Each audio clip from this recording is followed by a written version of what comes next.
Welcome back to NOTIERS Frontiers Diaries. Today we are once again out and about in Illinois, our home state. Deer. Yeah. And the birds chirping around. I thought they were monkeys. I'm looking around for monkeys. There's no monkeys. Right. It's kind of like we got used to from Africa. Every time the branches would kind of crash above us, we were like, oh, a monkey. But actually, they're just birds here. Just birds. Which is also nice. Yeah, that deer was really, really cool. And today we are talking about our last moments in Mexico before we headed into Belize, our first truly Central American country, and also the only country in Central America that speaks English. Quote unquote. Yeah, not really, but sure. Yeah. So we were with, we now had a new posse. It was Marisa and I and Phil and Sepna. They are a Canadian couple, 2 up on an African twin. Mm-hmm. And it was really, really great because they were the first 2-up couple that we ever traveled with, and the first motorcycle travelers that we traveled with as well, just in general. Yeah, it was the first time that we had met up with somebody else, and it was good because Marisa and I were kind of still feeling out the way we like to travel. Yeah. It's always very nice when the people you're traveling with don't like to wake up way too early, or Right, you can have the same type of pace, travel pace and everything. And in Mexico and Central America, camping was not as prevalent. Right. In the United States, obviously hotel prices were a lot higher. Yeah. And so we love camping, and camping was just a natural option for us.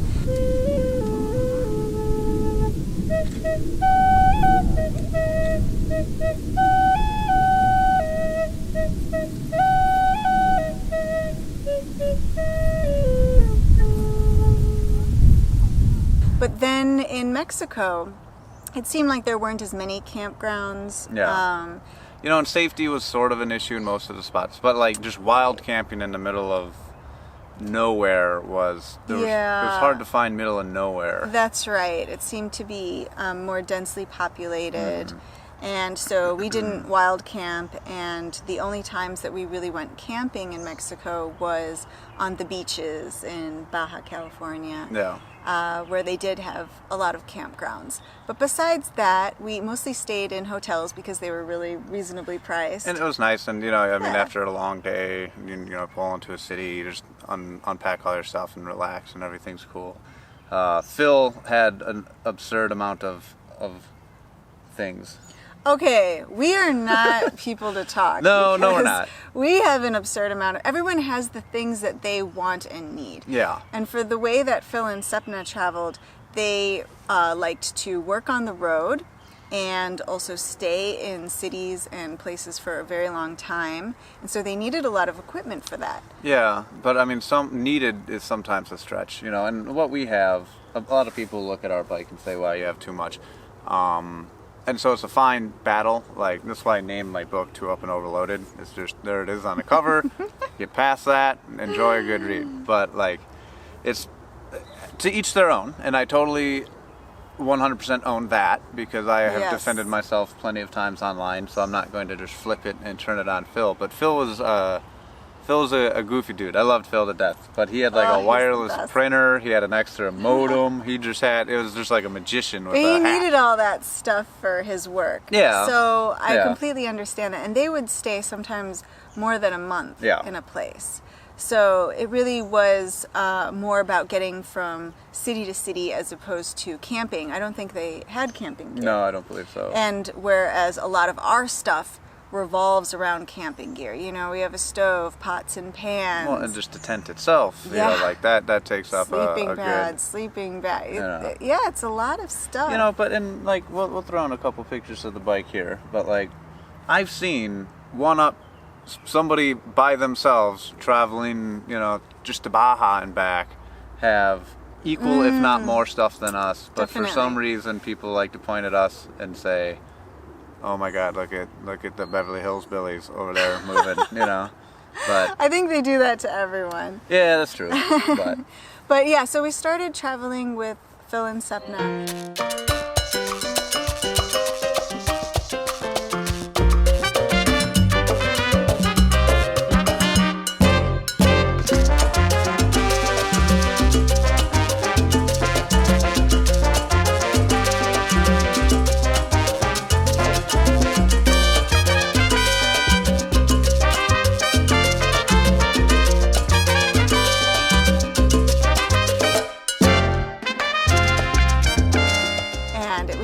exciting because we were also going to be heading to our first new More- country after But Mexico. first, more ruins. I was all types of just more ruins. So the Yucatan Peninsula has lots of Mayan ruins, which we were just loving.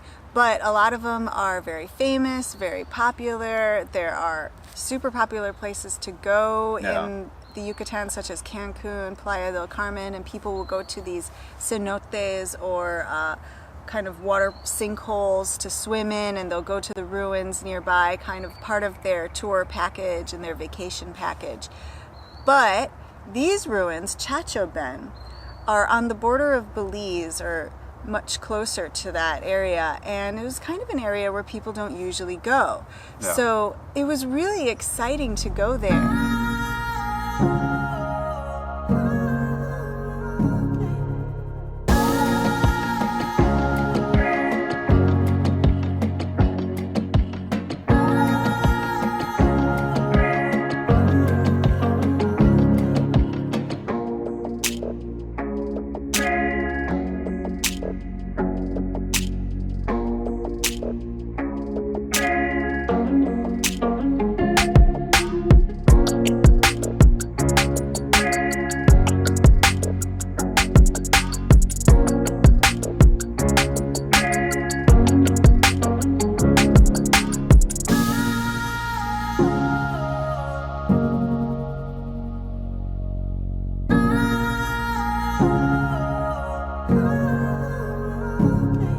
These ruins, there was practically no one there. In comparison to the other ruins that we had been to in the Yucatan, it was really empty, and we felt like we had this incredible Mayan temple to ourselves. They had a little sacrificial platform Yeah. on one of them, and you can climb around them. And a lot of them, we always try to respect wherever we are, but a lot of them are interactive, and when they no longer become interactive because of erosion and too many people, they put up little barriers, Little ropes and stuff. and Yeah. we never do anything vindictively or stupid, but we'll show. You see some of these pictures of us doing stupid stuff on old stuff, and you might say, hey, you respect history. But she did climb up on one of these slabs, these sacrificial slabs, Yes. and I had like my GoPro selfie stick as my little Sacrificial dagger. knife. Yeah, That's but- where I lost my glasses. My sunglasses Oh, yeah. just fell off my head, and that's where they still and are. they They were probably are sacrificed. still there. Yes. But it was just really fun to walk around, more intimate, where you hear the birds instead of the chitter chatter of other humans. Yeah, and it was also the first time, we'd been into this kind of tropical jungle area in the Yucatan for a while, but this was like on another level of jungle. I started to feel like, wow, we're getting into some sort of wild feeling jungle, Yeah. and it was so hot Dense. and so humid. Yeah. You could just hear the buzzing of the insects, and we could see the vines crawling up the trees. It was just And- really pretty. And this was going to be a great introduction to Belize, which is very tropical, very hot, very humid, and very jungly. Yeah. We stayed at a little town on the border, and the next day we crossed the border together. The border wasn't so bad, and it's always helpful to have other people there Yeah. with you to help out. Well, Phil and I can run up to the counter and do our paperwork, and as well as import the bike in temporarily. And Sepna and I can stand and watch the You bikes. guard the bikes like threatening guard hound Yes, dogs. we're very intimidating people. And for me, it's nice because when I go by myself, I don't speak a lot of Spanish fluently, and so there's a lot of C's, and I just hope that there's, they're whatever. It's pretty basic. They know I am there. I know my official documents. It should be a fairly simple process. But Phil could speak Spanish. Marissa Yes. obviously could speak Spanish. Sepna could speak Spanish, so I was the oddball out. But I always needed a helper. I needed a little friend to come with me to help me on my own field trip. But and so after Phil and I would get all of our documents done. We go back to the bikes. The girls take off and repeat the process for them. And there's always somebody with a watchful eye on the motorcycles, which is just an extra layer of feel good. The borders, you'd think, oh, there's all these guards, and so the bikes are going to be very well protected. But actually, borders are a high crime area for stealing things. Just border towns in general are known as having more crime than other areas in the country. And there's a lot of snatch and grab, you know. So a lot of our stuff inside cases, I wouldn't be so worried about, but we got a lot of dangling, speaking of sacrificial stuff. If someone were to steal something, we have like our shoes, like right? We can, and you know, we can, there's some things that you can take easily off of the bike and we would be able to replenish ourselves. Yes. But, I mean, there's still, you know, a $60 pair of shoes that... Right. You definitely don't want to lose your shoes, especially when it's like your one pair of shoes besides your motorcycle boots. Usually the borders are a bunch of people bum rush you just to try to have you exchange money with them in particular. Yeah. Marissa's the little brain. I'm Pinky and the brain over here. And I'll deal with them and I'll try to exchange money. Now, exchanging money is its own problem. Some people do it, some people don't. Yeah. Some people say that you get really bad rates at the border. I've found otherwise, personally. I've found really good rates, especially when you have a bunch of people kind of hawking you. You can get them all to compete with each other and get the price pick the down. best one. And like when I would read about other people traveling through other countries and stuff, you know, they would say, don't go to the banks, do it on the black market, you get a better deal. And to me, like, black market is where you buy like AK-47s and like livers and like, you know, like, you know, like it's like the dark web, right? Like, I don't know, but I don't go there because I'll get in trouble. But like the black market for money exchange is just not a bank, you know, and sometimes they will have, you know, signs that say, you know, no money exchange, and there'll be like a security guard that, I forget where he was, but like he saw us exchanging money and he said, just get out of my vision, just so. Yeah, and generally you're not supposed to do it right there, like in the customs office or whatever. Yeah, but those money changers are there at every border ever. And we did that at every border. It's just more more simple. There's,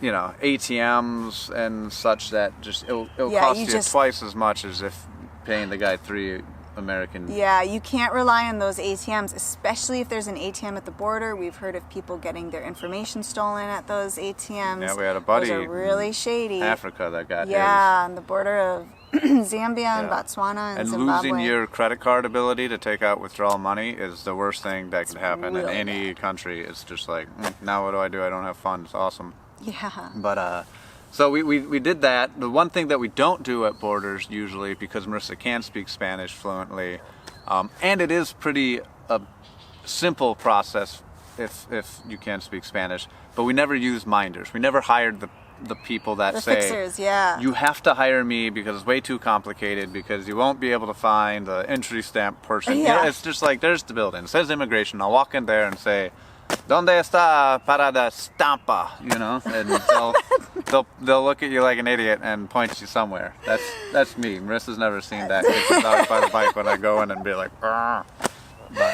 But we've always been to figure it out. That's right. But if you do want to use one of those fixers, you know, just negotiate the price beforehand. I just don't like giving all my passport and my documentation to somebody I don't know. Yeah, that always seemed very sketchy. Yeah, and everybody, like, no one is most likely going to steal all of your information and sell it on the real... The real black market. Black market. I forgot the word already. But go on. But, so long story short, it's always good to have Phil and Sepna around, or a couple of your choice, insert here. And we entered Belize. Mm-hmm.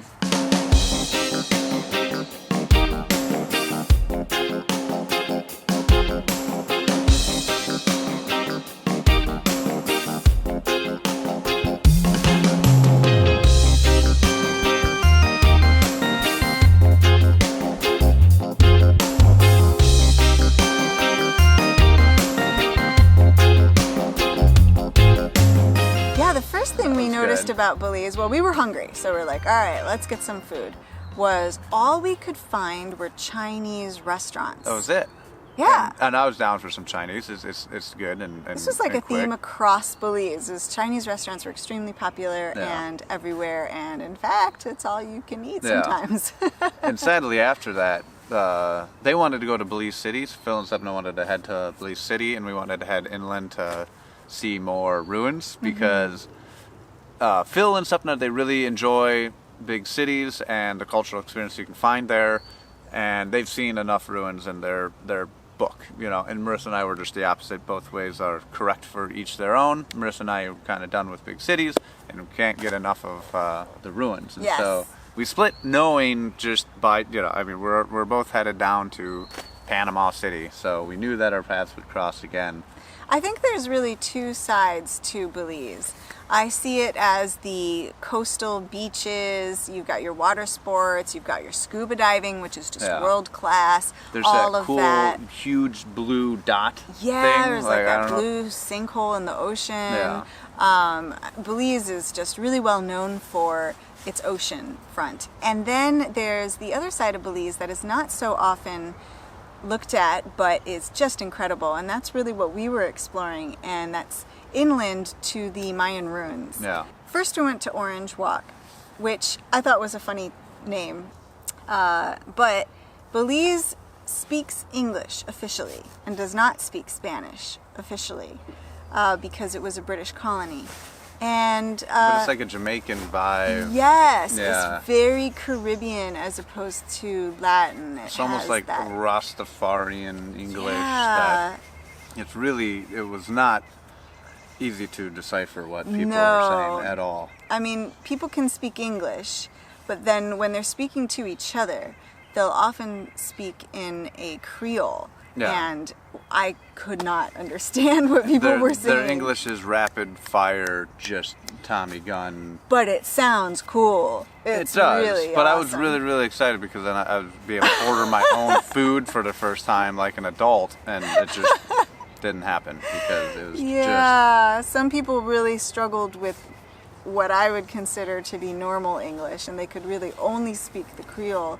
So in that sense, it was difficult Yeah. to communicate. And then none of us could speak the local language. All of a sudden we came from, you not being able to speak it, but at least I could speak Spanish too.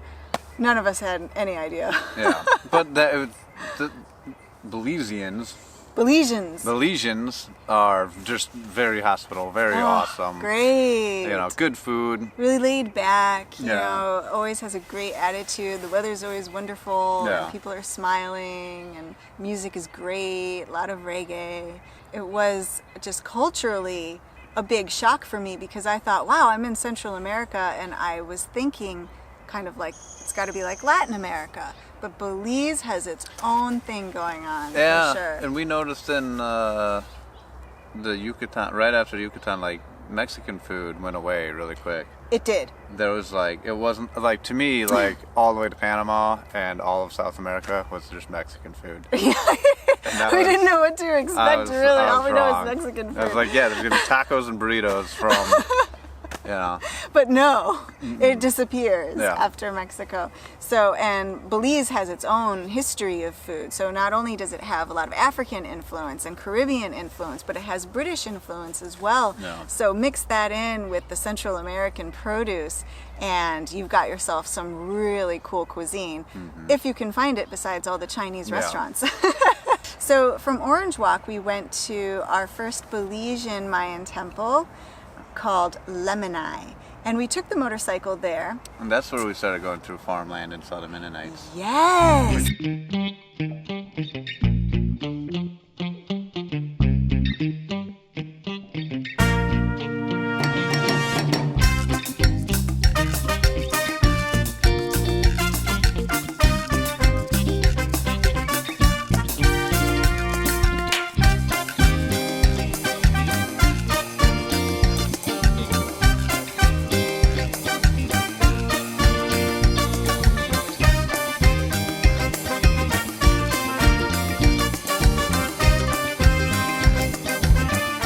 It was really cool. Like, it was just the last place I would have thought to see Amish people, even though they're different than the Amish. But you know, But similar. Very similar. Don't use electricity. Yes. Very basic farming skills, horse plows, big beard mandatory. Very traditional hat. and religious. Yes. Yes. And the women are all in blouses. You know, it was just. And these are all European descent Mm-hmm. people. They have their own mixture of languages going on. And it was really cool. They were so friendly. They were all waving to us, seeing the motorcycle go by. We'd pass them and they'd be like buggies. horse and buggy, you know, and here I am. And it was just really, really. It's really awesome. A culture shock to be in Belize where they speak English, which they didn't, and you can only find Chinese restaurants, and then we're going to an old ruin, and you pass, in my mind, Amish like... people, and I'm just like, I don't know what is going on here, but all the storylines are getting mixed up. Their clothing is very kind of 1800s, Yeah. and you'd think that would not be appropriate for such hot weather, but they pull it off, you know. Yeah. So they definitely know the land and how to work the land very well. And the ruins we went to was by the Orange River, right? And that's why it was Orange Yes, Walk. so most people take tour boats there. Yeah. They don't get there by road. They go along the river. And so that actually worked out in our favor quite a lot because... There's no traffic, there's nobody in the parking. Yeah. And all the foot traffic came in from the docks. And they stayed in their groups because they were in these boat groups. They couldn't just come on their own and park in the parking lot. Everyone that was there, as far as tourism went, just stayed in their groups and moved along with the group. And so we could easily avoid them and really have the place to ourselves. Yeah. And that place was amazing. That was really cool.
had the High Temple, they had the Jaguar Temple, they had the Mask Temple. Yeah. The Mask Temple. The Mask Temple cool. is really cool. Like we said in a couple episodes ago, last episode, that a lot of these are made out of limestone, the ruins and the artifacts and the carvings. And so there was one where they covered the original one, and then it was They made a plaster outside of it. So this temple has 2 giant faces carved on either side of the temple. I mean, it is straight out of Temple Indiana of the Jones. Masks or something. Temple of the Masks. So cool. Very, very cool looking. But the masks are not original. They are like that underneath, but that is a plaster facade over the masks in order to protect them, which makes sense. Because they are as you said, they're limestone, easily eroded. Yeah. They do have to protect them from the rain. And we ate at the top of the Jaguar, right? We had lunch there. Yeah. And this is another one where, like, they excavated the front of it, and so you get this pristine, beautiful look. And in the back, you know, I mean, it's a forest, kind of, you know, a jungle, right? And you get to look at it between all these trees, and there it is, looking beautiful. And we climbed up the top of it, and then the back of it is completely unexcavated, so it just turns into this hill in the background. And we Which sat is there cool. and we ate peanut butter and jelly sandwiches by gnarly, twisty roots of trees. I mean, we were up at the top of a place. Who knows what type of ceremonies the Mayans were performing up there. There could have been an altar up there. It's just so cool to just be having lunch by yourselves in the jungle on top of a Mayan temple. I mean, I couldn't have asked for a better lunch spot. It was absolutely amazing. And on the highest temple, you could look out and you can see the Orange River twisting around. And Great it was view. Just, and again, I know the Mayan did do some heavy duty landscaping back in the day, I'm sure, but there was plenty of, it was just jungle and these beautiful things, you know, man-made structures sticking out, and then the river in the background. It was just, you know, really a perfect day. It was fantastic. And it's a very flat area, but you can just see from climbing the high temple, the Mayans created their own mountains out there. I mean, that's how tall these temples are. They look out over the landscape like mountains. Yeah. It's unbelievable. You know, and you're walking through this place, and then there's this huge hill, and most likely it's probably more ruins that are unexcavated because there's just so many of them. Yeah. And That's it. And we were warned by one of the security guards there about a boa constrictor by one of the temples. Yeah? Yeah. Oh, I don't like snakes. No, snakes are no good. So you saw it. Yeah, it was when we were on the way to the Jaguar Temple. It was crawled in one of those creepy freaking holes. Oh my goodness. We were going down that little hill. Yeah. But not a fan. No. There are definitely some very dangerous snakes out there, like the barba amarilla, which is the yellow beard. Very, very poisonous. You get bit once, you have to go immediately to the hospital if you're going to survive. Yes, pretty scary. But that kind of all just adds to the allure of being in the jungle and in the Mayan biosphere. Yeah, that was fantastic. And again, there was just like groups of people shuffling around that you can always avoid. And so we were always kind of in our own little romantic self-guided tour. But in our next episode, we'll catch back up with Phil and Sepna and explore some ruins together, and also go on, I think it's one of the coolest ferry crossings we've ever been on. So check us out in the next episode, and I hope you like this one. If you did, please give us a big thumbs up and hit the subscribe button below. And we will see you next time. Peace, everybody. Bye.